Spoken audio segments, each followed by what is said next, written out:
bước lên phía trước. Xin được mời trường Đại học Kỹ thuật Công nghiệp Đại học Thái Nguyên.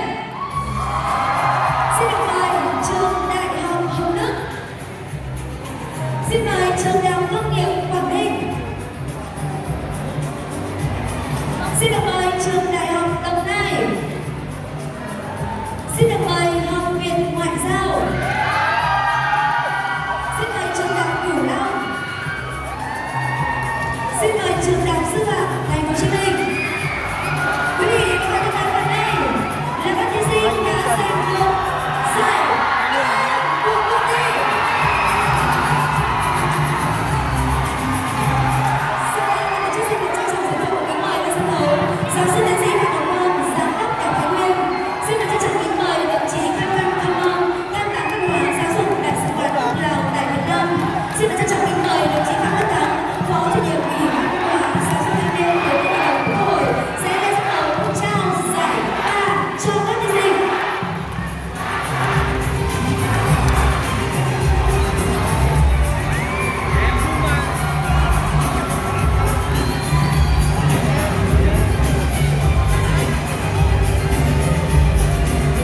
Vâng, rất tuyệt vời.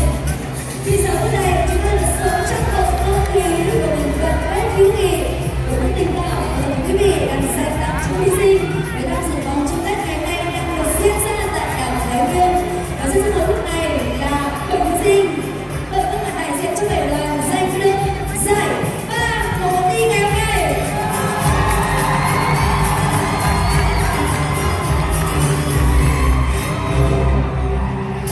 Các thí sinh giành giải ba đang được nhận giải thưởng, tờ giải và bằng khen của chương trình ngày hôm nay. Sau khi trao giải thưởng, xin trọng kính mời đồng chí đại biểu sẽ nắm lại sân khấu và ghi lại những kỷ niệm với các thí sinh giành được giải ba. Một lần nữa, quý vị dành một tràng pháo tay lớn chúc mừng cho 7 thí sinh giành được giải ba của chung kết ngày hôm nay. Và một chân xin trân trọng cảm ơn giáo sư tiến sĩ Phạm Ngọc Long, trân trọng cảm ơn đồng chí Phan Văn Kham Mong, xin trân trọng cảm ơn đồng chí Phạm Tất Thắng đã ngồi lên sân khấu trao giải thưởng. Xin mời các thí sinh giành giải ba tiếp tục nán lại sân khấu.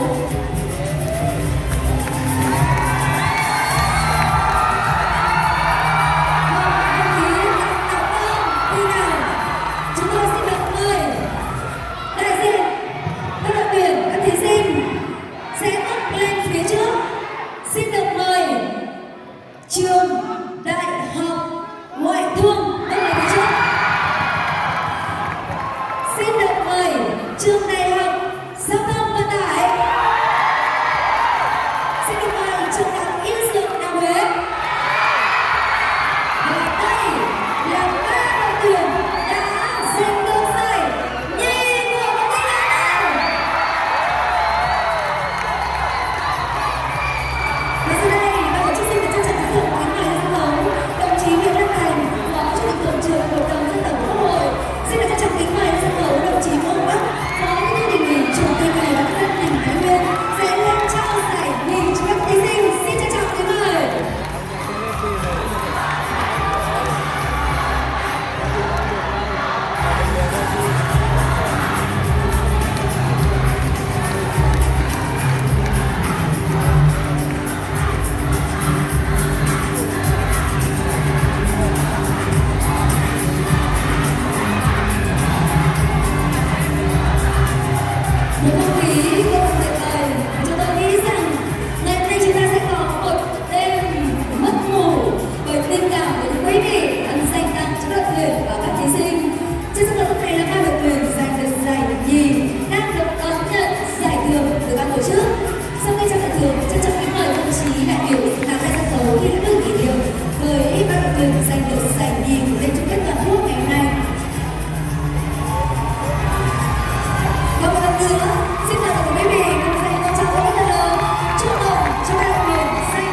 Ủy viên Ban chấp hành Trung ương Đảng, Bộ trưởng Chủ nhiệm Ủy ban Dân tộc.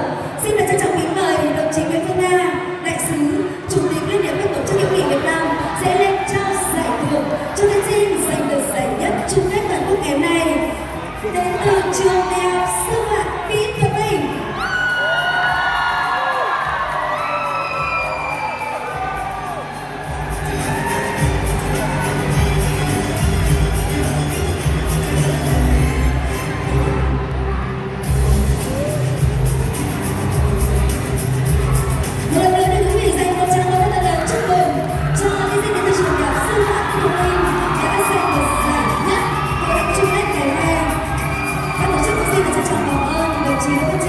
Xin được trân trọng cảm ơn đồng chí Nguyễn Phương Nga đã có sân khấu trao giải thưởng, và đương nhiên rồi ạ, giải đặc biệt của chung kết toàn quốc ngày hôm nay đã thuộc về trường Đại học Sư phạm Đại học Thái Nguyên.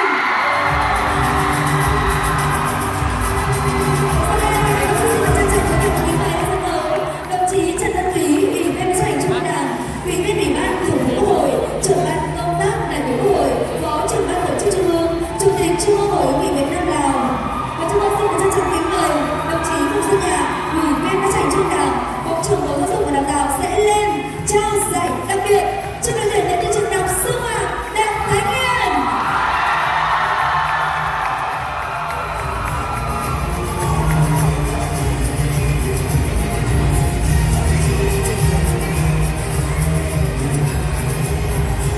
Một lần nữa chúng ta hãy cùng dành một tràng tay thật lớn để chúc mừng cho đội tuyển đến từ trường Đại học Sư phạm Đại học Thái Nguyên đạt được giành được giải đặc biệt của chung kết ngày hôm nay. Tiếp theo, ban tổ chức xin trân trọng kính mời đồng chí lãnh đạo, các vị khách quý, thành viên ban chỉ đạo, ban tổ chức, ban giám khảo sẽ bước lên sân khấu để ghi lại bản kỷ niệm cùng với 12 thí sinh đại diện cho 12 đoàn về tham dự chung kết toàn quốc cuộc thi ngày hôm nay. Xin được trân trọng kính mời diện diện của các đồng chí đại biểu, các vị khách quý, thành viên ban chỉ đạo, ban tổ chức, ban giám khảo cùng bước lên sân khấu chụp hình kỷ niệm với các thí sinh.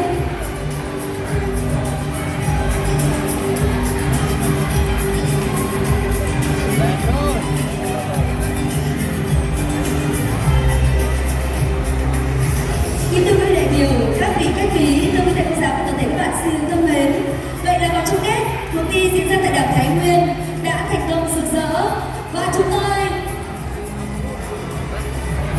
xin được trân trọng